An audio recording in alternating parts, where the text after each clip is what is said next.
नमस्कार दोस्तों, स्वागत है आप सबका हमारे YouTube channel digital Hindi teaching में। हम पढ़ रहे हैं पीपीटी के माध्यम से कक्षा 6 की हिंदी पाठ्य पुस्तक।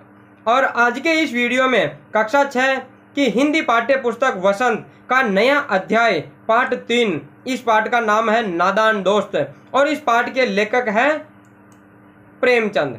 तो इसका भाग 1 जिसमें हम प्रेमचंद जी का जीवन परिचय जानेंगे। तो आज के वीडियो में हम नया पाठ शुरू करने वाले हैं नादान दोस्त, और इस भाग में हम प्रेमचंद जी का जीवन परिचय जान लेते हैं और इसके भाग 2 में हम अध्याय शुरू करेंगे, अध्याय का अध्ययन शुरू करेंगे। तो देखते हैं, हम प्रेमचंद जी का जीवन परिचय देख लें।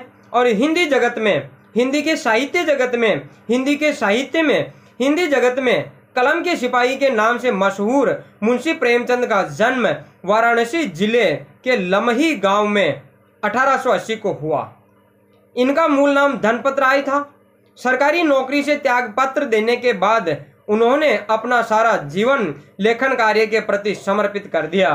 तो ये उस समय सरकारी नौकरी में थे, तो सरकारी नौकरी से त्यागपत्र दिया और अपना त्यागपत्र देने के बाद में, सरकारी नौकरी से त्यागपत्र देने के बाद में, सरकारी नौकरी छोड़ने के बाद में इन्होंने अपना सारा जीवन हिंदी साहित्य को समर्पित कर दिया। इन साहित्य को समर्पित कर दिया, साहित्य लिखने लगे।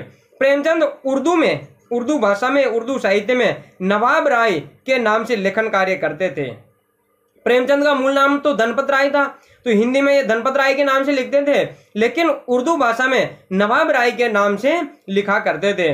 उपन्यास के क्षेत्र में इनके योगदान को देखकर बंगाल के विख्यात उपन्यासकार शरत चंद्र चट्टोपाध्याय ने उन्हें प्रेमचंद को उपन्यास सम्राट की उपाधि दी। प्रेमचंद को उपन्यास सम्राट कहकर संबोधित किया। उपन्यास सम्राट की उपाधि से इन्हें सम्मानित किया। किसने किया? बंगाल के प्रसिद्ध उपन्यासकार शरत चंद्र चट्टोपाध्याय ने। प्रेमचंद ने अपने साहित्य में किसानों, दलितों और नारियों की वेदना और वर्ण व्यवस्था की कुरीतियों का मार्मिक चित्रण किया है।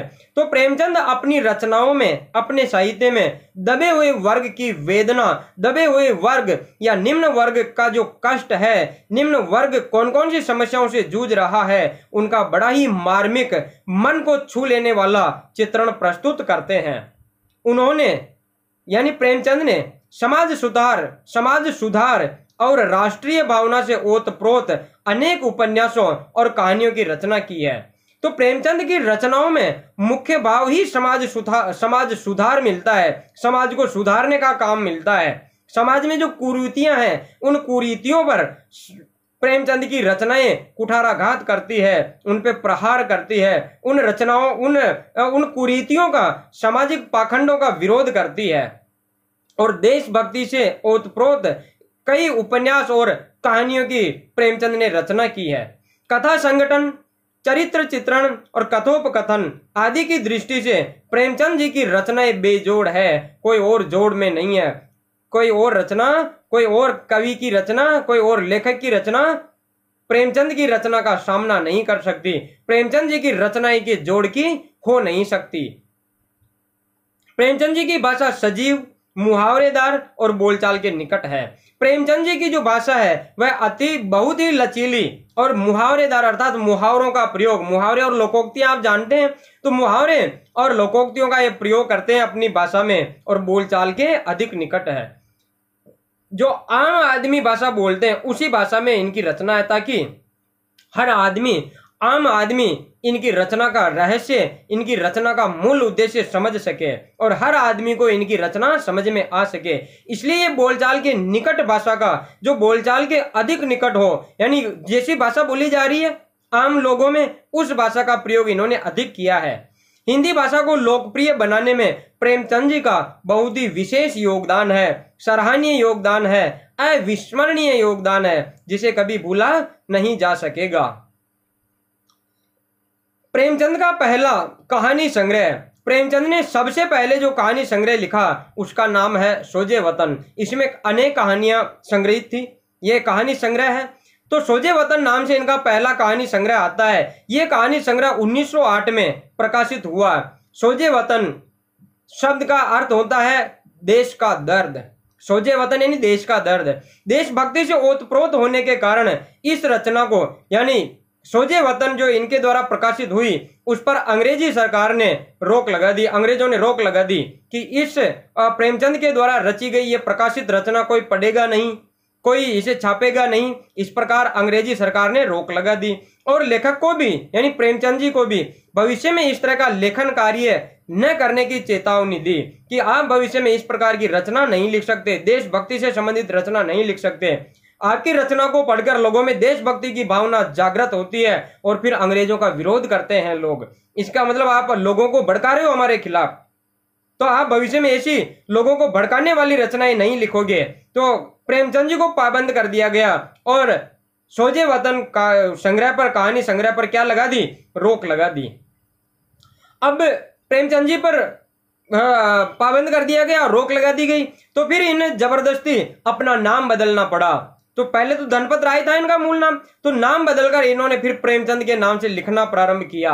और इस कारण से, किस कारण से कि प्रेमचंद जी को पाबंद कर दिया गया और अंग्रेजी सरकार इनके खिलाफ हो गई थी, इसलिए उन्हें अपना नाम बदलकर फिर से लेखन कार्य करना पड़ा। तो प्रेमचंद के नाम से फिर ये बाद में लिखने लगे।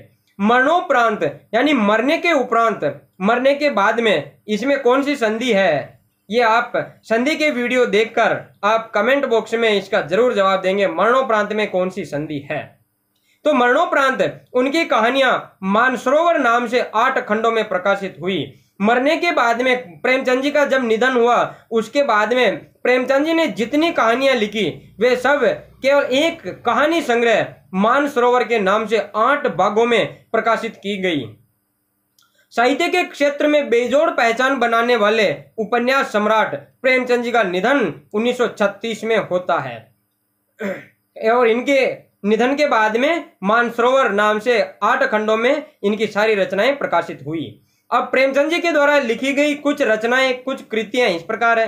कहानी संग्रह मानसरोवर, एक मानसरोवर कहानी संग्रह बनाया जो कि 8 भागों में ये भाग है, 8 भागों में क्या हुआ, प्रकाशित हुआ। ये ध्यान रखना दोस्तों, ये प्रिंटिंग ये टाइपिंग मिस्टेक हो गई तो ये भाग है, कई जगह हो जाती है टाइपिंग मिस्टेक, ध्यान नहीं रहता, तो आपको मैं बोल रहा हूं इस पे ध्यान रखना है।